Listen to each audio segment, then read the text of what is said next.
গুনাহ যত করেছি আমরা ক্ষমা তুমি করিও।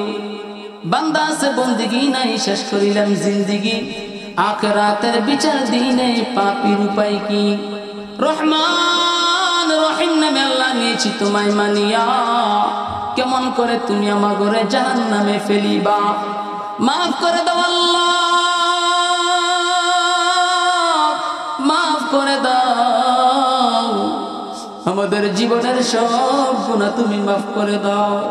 বেপানাকে পানা দাও, বেরুজিকে রুজি দান করো, অশান্তি দূর করে শান্তির ফয়সালা করে দাও।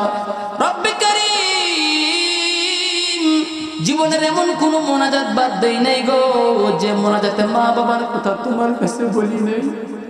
আল্লাহ তুমি আমাদের পিতা মাতার কলিজা ঠান্ডা করে দাও, যাদের আব্বা আম্মা অন্ধকার কবরে ঘুমায় রয়েছে আল্লাহ প্রত্যেকের পিতা মাতার কবরের আযাব তুমি মাফ করে দাও। আল্লাহ সুলতানপুরবাসীকে তুমি কবুলের মঞ্জুর ফরমাও।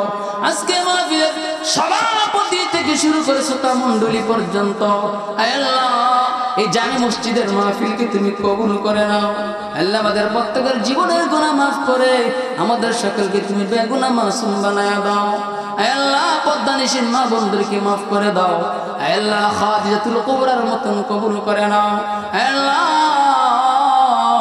আমাদেরকে আল্লাহ আমাদের জীবনের গুনাহ মাফ না করে তুমি আমাদেরকে অন্ধকার কবরে ডাক দিও না। যতগুলো দরখাস্ত করেছি কবুল করে নাও। আখিরি দরখাস্ত, যতদিন দুনিয়ায় রাখবেন ইমানের সাথে রাখবেন, মরণের সময় ইমান নিয়ে কবরে যাওয়ার তৌফিক দিয়েন।